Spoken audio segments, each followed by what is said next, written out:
बिस्मिल्लाहिर्रहमानिर्रहीम, अस्सलाम वालेकुम। मैं बिशारत राजा, मेरे साथ मौजूद है जुल्कुरनैन इकबाल साहब। जुल्कुरनैन इकबाल साहब आज कराची में जस्टिस अतर मिनल्ला साहब ने खिताब किया। क्या कमाल का खिताब किया उन्होंने। पाकिस्तान की जो 78 साला अदालती तारीख है उससे ये करार दिया कि ये शर्मनाक तारीख रही है। इस हवाले से बात करेंगे और भी बहुत सारी चीजें खबरें। एक बात मैं शुरू में ही आपको करता चलो, आज आपको शुरू में माजरत टोक के एक बात करनी है। 78 साल तारीख पे तो सारे जज कहते हैं शर्मसार है और हरकतें भी वही करते रहते हैं जो वो कहते हैं कि ये नहीं होनी चाहिए थी। लेकिन जो मेरी नज़र में खबर है ना, वो पिछले 78 साल का तो बड़ा पिट लिया हम सारों ने। ठीक है जी, आज तक ऐसे हुआ वैसे हुआ। खबर ये है कि उन्होंने जो दो बातें बहुत इंपॉर्टेंट कही हैं, बिटवीन द लाइन्स वो बातें हैं जिसकी समझ किसी को नहीं आई।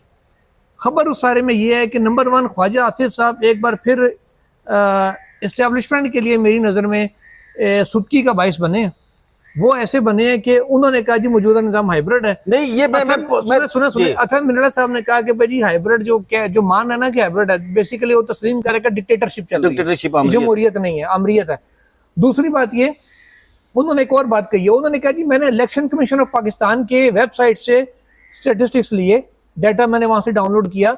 2024 के इलेक्शन में जो वोट पड़ा है, उन्होंने कहा वो 60% 70% से ज्यादा जो वोटर है वो है 18 साल से 30 साल के दरमियान, 30 साल के बीच। यानी कि वो सारा नौजवान है, वो सारा यूथ है, जिसको यूथिया भी लोग कह देते हैं, ये कर लेते हैं। तो बेसिकली वो कहना ये चाह रहे थे कि वो सारे का सारा यूथ का वोट था, तो वो तानों किस तरह पै गया। तो अच्छा, जो उन्होंने बातें की हैं जुल्कुरनैन इकबाल साहब, जो उन्होंने वहां गुफ्तगू की, जो बातें की, मनीर मलिक साहब ने भी बात की, उस पर भी बात करेंगे। फिर इस सब के बीच में एक ट्विटर अकाउंट भी है, वो जवाब भी है, वो भी आपके सामने रखेंगे कि वो ट्विटर अकाउंट उस आया तो है जवाब। इसको कहते हैं अनऑफिशियल रिस्पांस। अमार सोलंकी साहब है कोई, उन्होंने ट्वीट किया। वो कौन चलाता है, इस बहस में हम जाए बगैर ये बात करेंगे, उन्होंने जवाब क्या दिया है। और सबके बीच में एक और खबर, वो खबर ये है कि अली अमीन गंडापुर जो खैबर पख्तूनख्वा के चीफ जस्टिस है, उन्होंने बड़ी बारीक वारदात डाली है। चीफ मिनिस्टर है, चीफ मिनिस्टर, चीफ एग्जीक्यूटिव है, उन्होंने बड़ी बारीक वारदात डाली है। अच्छा, वो आपके सामने रखेंगे कि उन्होंने बारीक वारदात क्या डाली है। सबसे पहले हम चलते हैं कि जस्टिस अतर मिनल्ला साहब, ये नाज़रीन वही जस्टिस अतर मिनल्ला साहब है जिन्होंने काले बूंद का लफ्ज इस्तेमाल किया था और लोगों ने यार बहुत सारे इस पर तबसरे भी किए थे, पर ब्लैक बम्बल बीज ये लफ्ज इस्तेमाल किया था। चलते हैं, उन्होंने क्या कहा। उन्होंने कहा कि आईनी हुक्मरानों का बड़ा सादा फार्मूला है कि हर अदारा, हर फर्द, हर ओहदेदार आईनी असूलों के मुताबिक चले। आइन की बुनियाद यह है कि हक के हुक्मरानी सिर्फ और सिर्फ अवाम का है, जो अपने मुंतखब ओहदेदारों से के जरिए तय करता है। आगे वो कहते हैं कि जनरल जियाउल हक वर्दी में बैठा बीबीसी को इंटरव्यू देते हुए कह रहा था कि भुट्टो केस की अपील सुप्रीम कोर्ट में है, अदलिया आजाद है, वो जो फैसला देगी कबूल होगा। और फिर अदलिया ने भुट्टो शहीद को फांसी पर लटका दिया। आगे वो जो बात कहते हैं, बड़ी इंपॉर्टेंट बात है, वो ये कहते हैं कि अदलिया ने इस माजी की इस गलती को दुरुस्त तो किया, लेकिन उस वक्त के जो जिन्होंने सजा दी थी उनके खिलाफ कोई कार्रवाई नहीं की।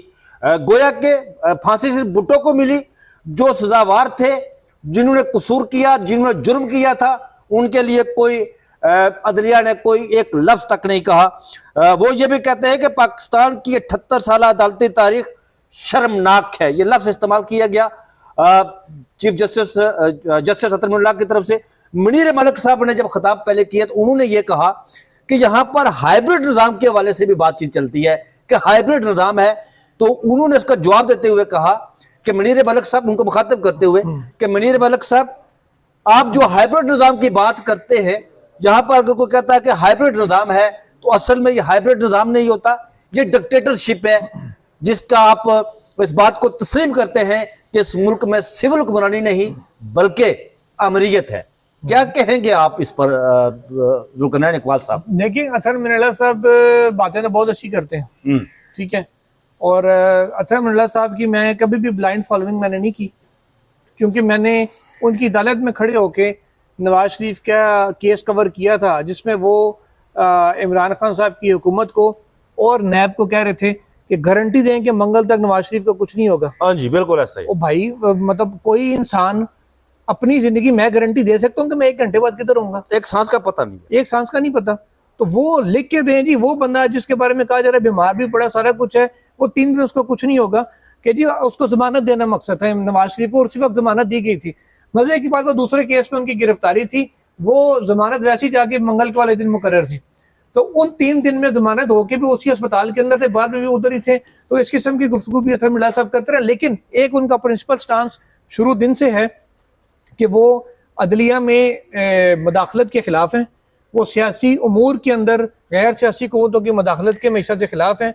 ये अलग बात है कि कुछ मौके पे जब मौका आया तो वो भी रात को उन्होंने रजिस्ट्रार को भी कहा जी पिटीशन लगाओ, ये करो वो करो, बाद में वो इस्लामाबाद हाई कोर्ट खोल दी, लेकिन वो बाद में कहते हैं जी कि मैंने ये इस्लामाबाद हाई कोर्ट जो है वो मुतअद्दिद मरतबा उन्होंने ये कहा कि इसलिए खोली थी कि हम हमेशा से मार्शल लॉ का रास्ता रोकना चाहते थे। लेकिन अगर बात जो खबरें निकली थी वो ये था कि प्राइम मिनिस्टर ऑफ पाकिस्तान उस वक्त के वज़ीर आज़म, मुझे एक बात बता दें, ये लॉजिक बंदियाल साहब ने भी मुझे पेश की थी। मैंने चैम्बर में उनसे मुलाकात की, मैंने उन्हें कहा कि सर ये आपने क्या किया, रात 12 बजे खोलने की तो क्या बनती थी, आप अगले दिन कंटेम्प्ट लगा देते, अगर आपकी नजर में कंटेम्प्ट हो गई थी सुबह आप लगाते और कर रहे कंटेम्प्ट, किसने आपको रोकना था, मुतनाज़े क्यों है रात 12 बजे करके। उन्होंने कहा नहीं जी वो आपको नहीं पता, यहाँ मार्शल लॉ लगने लगा था। मैंने कहा सर मार्शल लॉ लगना ज्यादा बड़ा जुर्म है, आइन के साथ आइन को तोड़ देना, या फिर एक आर्टिकल 204 या कंटेम्प्ट ऑफ कोर्ट ऑर्डिनेंस की खिलाफ वर्जी करना 2004 का जो है, दोनों में से बड़ा जुर्म कौन सा है। उन्होंने कहा जी आइन तोड़ना। तो मैंने कहा वो जो तोड़ने लगा था जिन्हें बाजवा या जो भी था, तो उनको आप कुछ करने के बजाय आपने कहा नहीं यार तेरी वजह तो टूटने लगा, तू अंदर जाना पहले। तो मैं ये क्या तरीका हुआ रहा है सब, बाद में भले उस पिटीशन को जुर्माने के साथ खारिज कर दें, मौके पे आप क्यों सहूलतकार बने, आपने माहौल ऐसा बना दिया कि इमरान खान में सारों ने समझा कि लोग मेरे दादा हमारे खिलाफ होते ऐसी गए। उस रात को ना आते ना, आपके रजिस्ट्रार ऑफिस ना आता, सुहेल रशीद साहब वहां मौजूद थे मौके पे जब अदालत खुल रही थी, हम लोग यहाँ मौजूद थे जब यहाँ अदालत खुल रही थी। मैं भी इस्लामाबाद हाई कोर्ट में सुहेल रशीद साहब के साथ ही था सर। उस वक्त सुहेल रशीद साहब के हाथ जो लगी थी फाइल, एक अहम शख्सियत ने एक एडिशनल अटॉर्नी जनरल को फोन किया तो कि जनाब वो अटॉर्नी जनरल साहब तो रिजाइन कर गए हैं, तो उसी फौरन आओ केस करना है। वो रास्ते में थे, 0 पॉइंट पहुंचे जब असद कैसर साहब ने जाके हाथ खड़े कर दिए थे उस रात को कि जी बस मैं मजीद खान साहब मजीद मसामत मैं नहीं कर सकता। तो फिर उसी अहम शख्सियत की जानिब से कॉल गई उसी एडिशनल अटॉर्नी जनरल को कि तुसी ना आओ, कम हो गया, अब अदालत हम केस नहीं लगेगा, आप वापस चले जाए। वो 0 पॉइंट सी टर्न लेके वापस पिंडी चले गए अपने घर। तो मतलब ये कहानियां सारे करते हैं। बहरहाल अब क्योंकि वो असद मिल्लत साहब इस time he standing at the right side of the history, तो तनकीद हम उनके ऊपर करते रहे हैं, लेकिन जब वो कुछ आगे भी करते रहेंगे, जो सही बात कर रहे हैं, जो भी करते हैं उसकी तौसीक करते हैं। जैसे काजी फायद साहब की हमने कई दफा तौसीक किया, उन्होंने बाज़ दफा बहुत अच्छी तारीफ की, तौसीफ की उनकी कई दफा। तो असद मिल्लत साहब ने इस जो बातें की है सर, तारीख पे से पर्दा उठाया ना उन्होंने। जी जी। और तारीखी हकायक को तो कोई नहीं झुठला सकता, ठीक है। और उन्होंने बिल्कुल मेरी नज़र में दुरुस्त बात कही है। क्या ही बेहतर होता कि वो अगर थोड़ा सा उसका मौजूदा निज़ाम को टच करते हुए जाते, जो डेटे आपने बात किया, हाँ, या शायद वो जैसे उन्होंने ये बताया कि भुट्टो की गलती तो हमने दुरुस्त कर दी, लेकिन उन जजों के खिलाफ कार्रवाई कोई नहीं की जिन्होंने फैसला किया था। अब अगर वो साथ ये कह देते कि जनाब उस वक्त अगर हमने कहा कि जी उस दौर में जो पॉलिटिकल विक्टिमाइजेशन है नहीं होनी चाहिए थी, तो उनको ये भी कहना चाहिए था कि फिर आज के दौर में भी नहीं होनी चाहिए। बिल्कुल ऐसा ही है कि, लेकिन शायद मैं उनको यहाँ भी बेनिफिट ऑफ डाउट दूंगा, शायद उन्होंने ये बात इसलिए नहीं कही कि मौजूदा जो रिजीम के केसेस अदालतों में अपीलों में आने हैं, हो सकता है वो किसी ऐसे बेंच का हिस्सा बन जाए आगे चल के जिसमें वो या उससे रिलेटेड कोई केस आ जाए, तो फिर उनके ऊपर एक राज हो सकता है कि आप तो पहले से अपना माइंड दे चुके हैं। शायद इस वजह से उन्होंने नहीं किया, और मैं इस पे ज्यादा कायल होऊंगा कि उन्होंने भले करना चाहिए था लेकिन उन्होंने ना करके मेरी नजर में ज्यादा अच्छा काम किया कि बतौर जज अपने आप का पहला माइंड एक्सप्रेस नहीं किया ना। शौकत अली सिद्दीकी साहब के खिलाफ क्या केस बना था, वो यही था कि आप तकरीर में उन केसेस के ऊपर बात करके अपनी राय दे चुके हैं जो अभी इस्लामाबाद हाईकोर्ट में अपीलें आएंगी नवाज शरीफ वाली, कि कहा जा रहा है कि जी इसके सामने फिक्स ना हो जाए। तो फैसले में उनके खिलाफ जो फैसला था, रिकॉर्ड में ये बात उन्होंने लिखी कि भाई आपकी तकरीर इस डेट को है, अपील उसके कई दिन बाद दायर हो रही है, आप पहले कैसे केस पे नजर रख के बैठ सकते हैं कि जी मेरे सामने लगना चाहिए। तो ये इस नजर मेरा ख्याल है असद मिल्लत साहब ने एक छाना काम किया जो उन्होंने पहले से अपना माइंड से वाले से एक्सप्रेस नहीं किया। अब राय साहब थोड़ा सा आगे चले, वो जो जवाब असद मिल्लत साहब को क्या है या उनकी कोई इंपॉर्टेंट बात मजीद हाईलाइट करना चाहते हैं? हाँ, वो मैं बताता हूँ। उन्होंने ये भी कहा कि पाकिस्तान बना तो साथ ही पाकिस्तान तोड़ने की बुनियाद रख दी गई। सिविल और मिलिट्री ब्यूरोक्रेसी ने मिलकर इस आइन साज असम्बली को तहलील किया। असगर खान अपनी किताब में लिखते हैं कि 1962 यानी 62 में ही हुक्मरानों ने कहना शुरू कर दिया था कि ये हम पर बोझ है। जस्टिस मुनीर ने अपनी किताब में लिखा कि मुझे अयूब खान ने टास्क दिया कि उन्हें समझाओ, अगर अलग होना चाहते हो तो हो जाएं। ये मशरक़ी पाकिस्तान के हवाले से वो बात कर रहे हैं। वो ये लिखते हैं कि आज मुल्क में आइन की हुक्मरानी नहीं है, मैं बतौर जज अगर कुछ नहीं कर सकता तो मैं आइन और अपने हल्फदानों की खिलाफ वर्जी कर रहा हूँ। उन्होंने ये भी कहा कि बदकिस्मती ये है कि हमें स्कूलों में तारीख भी झूठी तारीख पढ़ाई जाती है, सच छिपा लिया जाता है। जिस माशरे से सच मिट जाए वो माशरे तबाह हो जाते हैं। उन्होंने ये भी कहा कि वो जिस तरह मैंने कहा कि आइनी हुक्मरान का बड़ा सादा सा फार्मूला है कि हर अदारा, हर फर्द, हर अहदेदार आइनी असूलों के मुताबिक चले। आइन की बुनियाद यह है कि हक़ हुक्मरानी सिर्फ और सिर्फ अवाम का है जो अपने मुंतखब अहदेदारान के जरिए करता है, लेकिन शर्त यह है कि कोई अदारा, कोई फर्द पॉलिटिकल इंजीनियरिंग नहीं करेगा। जो भी अवामी नुमाइंदे मुंतखब होंगे साफ शिफाफ इंतखाबात से होंगे। एक बात बदकिस्मती से 77 साल से ये हमारा ख्वाब ही है, और अगर कोई दिखावा करें कि नहीं नहीं सब कुछ ठीक है तो वो खुद और अल्लाह को धोखा दे रहा है। एक और बात वो तवातर से कर रहे हैं कि 184(3) की वर्डिंग में और 187 जो मुकम्मल इंसाफ का इख्तियार देता है, इसके अंदर 26वीं तरमीम में कोई तब्दीली नहीं हुई। लिहाजा जो अदालत का अतर मिर्जा साहब की तशरीह ये है कि 100 मोटो का इख्तियार भी बरकरार है, अदालत 100 मोटो भी ले सकती है, और 187 के बाद मुकम्मल इंसाफ का इख्तियार जो उन्होंने मखसूस सीटों के केस में अडॉप्ट भी किया था कि वो भी कर सकती है। 26वीं तरमीम से इसको फर्क नहीं पड़ा, लेकिन अब जिन्होंने ये काम करना है वो कहते हैं साढ़े को इख्तियार ही नहीं। अतर मिर्जा साहब तो नहीं ले सकते ना। अच्छा, एक बात और की आपने जुल्करनैन इकबाल साहब, वो बात आपने ये की कि जिस तरह जस्टिस अतर मिर्जा ने ये भी बात अपनी स्पीच में की कि हमने भुट्टो की तारीख के हवाले से दुरुस्त किया है। जो बात आपने भी इशारा किया उस तरफ कि शायद आपने उन्हें बेनिफिट ऑफ डाउट दिया है। मुझे ये बताएं कि जब चीफ जस्टिस, माजी का चीफ जस्टिस जो पाकिस्तान का एक सियातरीन चीफ जस्टिस रहा, जस्टिस फायज ईसा जिसे कहते हैं, वो जब भुट्टो का केस सुन रहा था तो वो जब ये फैसला दे रहा था तो उसी सांस में अगले ही लम्हे वो एक और साबिक वज़ीर आज़म के खिलाफ इस तरह के फैसले दे रहा था। ये क्या है सारा यार? सर, हर दौर में सुप्रीम कोर्ट का ना मूड चेंज होता है। अब देखिए सुप्रीम कोर्ट ऑफ पाकिस्तान में मुझे नहीं एक मैं बात करता हूं, उसके बाद आप मुझे ये बताएं जुल्करनैन इकबाल साहब, जस्टिस फायज साहब ने कहा जी कि उस वक्त के जो जजेस थे उन्होंने बाद में इतराफ किया कि हम दबाव में थे, वो फौजी बूट पहनकर जो है वो फैसले सादर किए उन्होंने। तो जस्टिस फायज साहब जो फैसले करते थे वो क्या करते थे? सर, मैं रैसर 2010 से सुप्रीम कोर्ट कवर कर रहा हूँ, 15 साल हो गए, ठीक है। हर दौर में ये कहा जाता है, अब ये पहले वाली सुप्रीम कोर्ट ने रही, माजी में ये हुआ, माजी में ये हुआ, माजी में ये हुआ। जो भी ये बात करता है वो माजी की मुखालफत तो करता है, हरकतें वही करके जाता है। यही है ना जो करता है, तब थोड़ा सा तरीकाकार चेंज कर देते हैं या मॉडर्न तरीके पे आ जाते हैं वक्त के तकाजे के मुताबिक। तो ये जैसे मैंने पहले कहा था कि माजी पे तनकीद तो सारी कर रहे होते हैं, लेकिन अपने काम भी वही होते हैं। काजी फाइसा साहब ने भुट्टो वाला केस में तो उनको इंसाफ दे दिया, वो ये भूल गए कि उन्होंने नैब वाले केस में एक साबिक वज़ीर आज़म को कहा था जी हम एक अदालती आपके पास अफसर भेजेंगे, एक जज को भेजेंगे जो अचानक आएगा, गवर्नमेंट को वो नहीं पता होगा, आपकी सहूलियात का जायजा लेके बिल्कुल बिल्कुल ठीक है।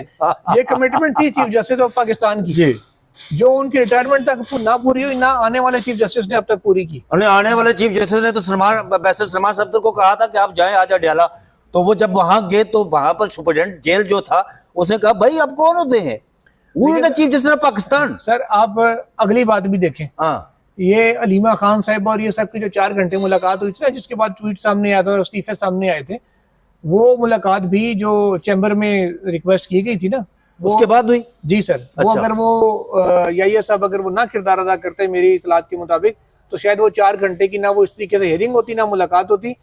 उसके बाद अब तक वो हेयरिंग हुई है? नहीं हुई है। वो तो रोजाना कहते हैं जी कि आप बगैर कार्रवाई के मुलतवी कर दिया। इसी वजह से नहीं हो रही कि वो उसका रिजल्ट ठीक नहीं आया था। और वो शिकवा इतलात के मुताबिक वसीम मलिक साहब ने कल खबर दी मेरे व्लॉग में भी कि शिकवा भी यहाँ पहुंचाया गया कि जनाब को तुसी कह रहे हो मुलाकात करा दो, को निकल रहा है जो ट्वीट आई है। और 26 अक्टूबर को जो ट्वीट आई थी जी, तो माफी मांगने वाली 26 अक्टूबर नहीं सर, 26 ये अभी जो हेयरिंग हुई है ये अगस्त को, 26 अगस्त को। तो ये मतलब ऐसा नहीं है कि बिल्कुल यहाँ से किरदार को नहीं अदा हुआ था। राइट, सब चीज ये है कि मामलात आगे जाके थोड़े से होने लगे हैं चेंज। अच्छा। ये अब छुट्टियों के बाद ना आपको अदालती जमीन बड़ी नजर आएगी गर्म। हाँ। जहाँ पे हम खड़े हुए हैं अभी तो बड़ा ठंडा सा माहौल है ना, यहाँ पे छुट्टियां चल रही हैं और छुट्टियों के बाद सूरत हाल मुख्तलिफ होगी। मंडे से वैसे छुट्टियां खत्म हो रही हैं और रेगुलर बेंचेस आ रहे हैं। पहला एक आधा हफ्ता शायद आपको जरा ठंडा लगे। सितंबर जो है ना अलबत्ता सितमगर साबित होगा। सितमगर साबित होगा। हाँ जी। हाँ। किसके लिए होगा? किसके लिए? ये मुझे भी नहीं पता। अच्छा, खबर है तो दे दे यार। एडा बोला मैं भी नहीं कि मतलब इस तरीके ना मतलब बोल जावा, लेकिन इतना जरूर रखे नजर। नून लीग को कहीं सितमगर उनके लिए होगा या किसके लिए होगा? सर ये आपकी तशरीह है, जो मर्जी करें। अच्छा, मैं उस बात का जिम्मेदार हूँ जो अल्फाज मैंने कहे हैं, जो आप समझे मैं उसका जिम्मेदार नहीं। ठीक है। मैं आपकी समझो का जिम्मेदार नहीं हूँ, तो अक्सर पुठा समझ जानते हो। हाँ। अच्छा, लेकिन खबरें आएंगी, अदालत से आएंगी और बड़ी खबरें आएंगी। बड़ी खबरों का वक्त हुआ जाता है। सितंबर के मिड से शायद काम शुरू और एंड तक जाके ना आपको जमीन गर्म होने लगेगी। किसके लिए होती है ये आगे चल के देखते रहते हैं। और अक्टूबर नवंबर ये बड़ा जिस तरह हॉट समर नहीं होता, ये सर्दी में मौसम बड़ा गर्म होगा, टेम्परेचर बड़ा हाई होगा, अदालतों का भी और शायद सियासत का भी। अच्छा जी। और ये अभी सुहेल वड़ाई साहब का एक चीज सामने आई है, ये जाते जाते नाज़रीन के सामने रखते जाए, फिर आगे लेमिन गंडापुर साहब वाली स्टोरी पे जाना है। वो कह रहे हैं कि मुझे यकीन है कि बिला आखिर सुलह, अमन, मसालेहत और लचक, अना और जिद जो है ये अना और जिद के ऊपर गालिब आ जाएंगे। मैं और हम का सर नीचा, मैं जो इंसान के अंदर वाली मैं होती है, मैं मेरा वाला मैं नहीं, मैं और हम, इसका सर नीचा होगा और सब का सर ऊंचा होगा। मीन्स के जो कलेक्टिविटी बात करते हैं कि हम सब का सर फखर से बुलंद हो, वो सर ऊंचा होगा। यहीं से उम्मीद और खुशहाली का दौर शुरू होगा। अब ये अगर इसकी इस बात की एक मुझे समझ आ रही है, इस बात की जो सुहेल वड़ाई साहब ने लिखा है ना, ये जो अलीमा खानम ने दो दिन पहले राजा साहब थोड़े में बोता समझो। हाँ, हम इस्तकबाल की इसके ऊपर नहीं, अभी मैं आपको मना करूं, उसके ऊपर अभी कोई बात नहीं कर। ठीक है, ये अगली वीडियो के संभाल के रखें, आप आए जरा उसके ऊपर। ठीक है। अच्छा, मैं उस खबर पर आता हूँ। ये जो खबर है ना, इसको हम आगे चल के किसी वीडियो में जोड़ेंगे। ठीक है, एक खबर के साथ जो मैंने दी है अभी आपको। ठीक है। अच्छा, जुल्करनैन इकबाल साहब, ठीक है, मैं उठ जाता हूँ। गुज़श्ता रोज जो खैबर पख्तूनख्वा के, नहीं उससे पहले हम बात करते हैं अमार सोलंकी के ट्वीट का, जिसमें उन्होंने कहा जी कि जस्टिस बाबर सत्तार और जस्टिस अख्तर अमीनुल्लाह साहब जो है वो क्यों अपनी सर्विस के पीछे, मुझे भी सर्विस करने दे, आप अपनी भी सर्विस करें। ये क्या है, असल में धमकी है? टेक्निकली है, इसको on the face of it तो थ्रेट ही लगता है कि मुझे भी नौकरी करें, अपनी भी करें। अब मुझे नहीं पता ये अमार सोलंकी साहब क्या नौकरी करते हैं या क्या है, क्योंकि मेरी कभी इनसे जिंदगी में मुलाकात नहीं हुई, ना मैंने कभी ऐसा उसके बारे में कुछ सुना है किसी से। अच्छा, तो मैं तो नहीं जानता। हमारे नाज़रीन बहुत समझदार हैं, सियाने हैं, वो सब जानते हैं। सर कमेंट से जानू भी दस दो, फिर मैं कौन अमार सोलंकी के नाम से ट्वीट चला रहा है। बहरहाल इस बात को यहीं हम क्लोज करते हैं, आगे चलते हैं। गंडापुर साहब, अली अमीन गंडापुर साहब ने कल पत्रकारों से ये बात करते हुए बड़ी बारीक वारदात डाली है। उन्होंने क्या वो बारीक वारदात ये डाली है कि ये देखिए सियासतदान फेल हो चुके हैं, टेक्नोक्रेट आने चाहिए। यार क्यों, मतलब मार्शल लॉ आना चाहिए यहाँ पर इस मुल्क के अंदर? ये क्यों उन्होंने इतनी बारीक वारदात डाली है यार? वो इमरान खान साहब जो कह रहे हैं उससे बिल्कुल यकसर बोल चाह रहे हैं। सर देखिए, वो मुझे नहीं पता है किस कॉन्टेक्स्ट में उन्होंने ये बात कही है। आउट ऑफ कॉन्टेक्स्ट चीज आए तो जरा मतलब टोटल डिफरेंट निकलता है। पूरा जुमला मेरे सामने आए तो मैं बेहतर तजिया कर सकूंगा उस पर। लेकिन एक चीज सब याद रखें, एक होती है पार्टी लाइन, पार्टी पॉलिसी। वो उन्होंने फजल रहमान साहब के वाले से भी बात करते हुए कही थी कि मेरी ये जाती राय थी जो मैं पार्टी में देता रहूं, लेकिन जो पार्टी का कलेक्टिवली फैसला होता है तो उसके ऊपर मैं भी पाबंद होता हूँ, बाकी सब भी पाबंद होते हैं। मुझे पार्टी ने कई दफा कहा कि जी आपने बोलना नहीं है इस चीज में, मैं फिर खामोश हो गया, अपनी जाती राय दी। लेकिन मेरी राय बाकी राय से मुख्तलिफ थी। मेजोरिटी ने कहा जी नहीं, हमें मौलाना साहब के साथ चलना चाहिए, तो मैं फिर खामोश हो गया। बाकी पार्टी ने चल के देख लिया क्या रिजल्ट निकला। चीज ये है कि ये टेक्नोक्रेट्स आने चाहिए या सदारती निज़ाम होना चाहिए। अगर ये निज़ाम डिलीवर नहीं कर पा रहा तो देखिए एक बात तो तय है कि ये वाला निज़ाम डिलीवर नहीं कर पाया। ये बात बिल्कुल दुरुस्त है। एक मैं बात आपको सैलाब मुतासरीन की मामला देख लें, जो उनके हालात चल रहे हैं ना, उन तक जैसे वो एक वीडियोज आ रही हैं कि जी इमदाद के नाम पे छोटा सा एक पैकेट मिला है, उसके अंदर ना कोई खाने की चीज की चीज, ना कुछ, एक जूस का डब्बा और एक दो चीजें दे दी। वो सुबह में वीडियो देख रहा था। वो उससे पहले कल एक वीडियो बड़ी वायरल हुई हुई थी, वो भी शायद खानेवाल साइड की थी कि कहाँ की थी। उसमें वो 4-5 जो मुतासरीन है वो बड़ा गलम गलोच कर रहे थे, कहते हैं तुम हमारी बेइज्जती करने के लिए आए हो, फोटो शूट हो गया तो वो राशन उठा के वापस निकल जा रहे हो। अब मुझे नहीं पता ये किसी एनजीओ का काम था या सरकारी काम था, बड़ा जिसका भी था, तो कम से कम ये तस्दीक जो सलाम मुतासरीन की हो रही है कि उन तक ना प्रॉपर चीज़ें पहुंच रही हैं, ना कुछ प्राइवेटली लोग कर रहे हैं, उनके वाले से भी कंप्लेंट्स ये आ रही हैं, दावे ये सामने आ रहे हैं कि जी प्राइवेट बंदा जाके 2-3 जिलों में तो नोटिफिकेशन हो चुके हैं कि आप इमदाद तकसीम नहीं कर सकते गवर्नमेंट की मर्जी के बगैर। अच्छा, वैसे ये बात अभी तक नहीं हुई, मैं सिर्फ एक मिसाल लेके आगे जाता हूँ। कोविड में ना सर, मेरे कज़न है, वो तालीम और तरबियत फाउंडेशन उनकी थी, वो बहुत से लोगों की राशन वाशन दे के इमदाद कर रहे थे जो इनके जॉब शॉब्स खत्म हुई थी। जैनुल आबिदीन उनका नाम है। हुआ ये रहे सब कि इमरान खान साहब ने तमाम डीसीज की जिम्मेदारी लगाई कि जनाब आपने अपने एरिया में मेक श्योर करें, राशन तकसीम करें, मुखय्यर अफराद से मिल के ये करें वो करें।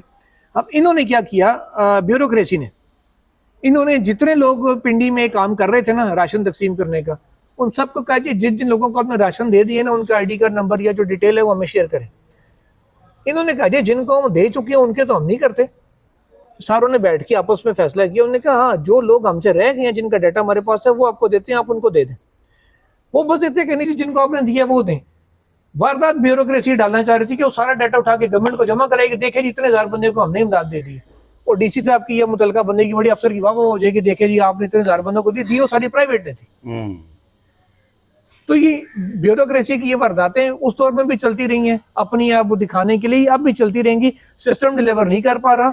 अब बंदा तंग आके कहता है यार जे नहीं कम हो रहा ना, और जो हमें सदारती ले आगे चेक कर लो यार, इतने जो बात इकबाल साहब, तो मुझे ये लगता है कि शायद वो सदारती वाली बात उन्होंने इस कॉन्टेक्स्ट में कही होगी कि यार ये भी तजुर्बा करके देख लो तुसी, होना फिर भी कुछ नहीं। ये बात करके नाज़रीन से हम इजाजत लेंगे। मैं रात को गुज़िर शब को देख रहा था, इमरजेंसी जो हिंदुस्तान में लगाई थी इंदिरा गांधी ने, मूवी देख रहा था। वो बड़ी कमाल की, जिस तरह आपने कहा कि मुल्क चल नहीं रहा, उस मूवी के एंड पर ये लिखा हुआ था, अब वो उसके डायलॉग थे मूवी के, एक धनेश्वर के डायलॉग थे कि बसें चल रही हैं, ट्रेनें चल रही हैं, सब कुछ चल रहा है लेकिन निजाम रुका हुआ है, मुल्क नहीं चल रहा। ये निजाम, वो इमरजेंसी, नाज़रीन आपको भी देखनी चाहिए वो मूवी, किस नाम से? इमरजेंसी के नाम से, ओके, जो लगाई थी नेटफ्लिक्स पे, जो लगाई थी उस वक्त इंदिरा गांधी ने। अच्छा। और वो बड़ी कमाल की मूवी है। उसमें दानश्वर होता है और वो इंदिरा गांधी को कह रहा होता है कि ये जिस घोड़े पर आप सवार हैं, ये घोड़ा आपको गिरा देगा, ये आपको गिराएगा और फिर आप पर चढ़ दौड़ेगा। और कुछ वक्त गुजरता है, फिर ऐसा होता है, वो दानश्वर उसी इंदिरा गांधी को कहता होता है कि ट्रेनें चल रही हैं, बसें दौड़ रही हैं, ट्रक दौड़ रहे हैं, लेकिन मुल्क रुका हुआ है, मुल्क नहीं चल रहा। 7 लाख लोगों को इंदिरा गांधी ने जेल में डाला था उस रात, 7 लाख लोगों को। तो फिर वो वक्त आया कि इंदिरा गांधी, अच्छा इंदिरा गांधी, ये संजय गांधी उसका बेटा होता है, उसको इंदिरा गांधी को वो उस पर अटैक करता है, वो उसको कहता है, अटैक नहीं करता, वो उसे कहता है कि ये करे। वो इंदिरा गांधी बाप के बेटे की मोहब्बत में, जिस तरह मियां नवाज शरीफ साहब मरीम नवाज की मोहब्बत में उस डकैती के मैंडेट पर खड़े होकर उन्होंने तकरीर की, वो उसकी मोहब्बत में करती है। और आखिर में इंदिरा गांधी अपने बेटे से अलग इख्तियार कर लेती है और कहती है कि तुम जानो और तुम्हारे काम जाने।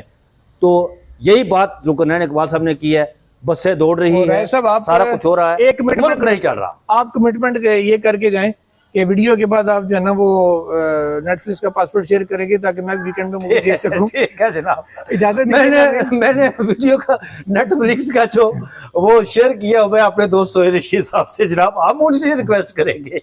माशाल्लाह, तुसी भी जो है ना इमदाद ही चले हो वैसे। इजाजत दीजिए, अल्लाह हाफिज़।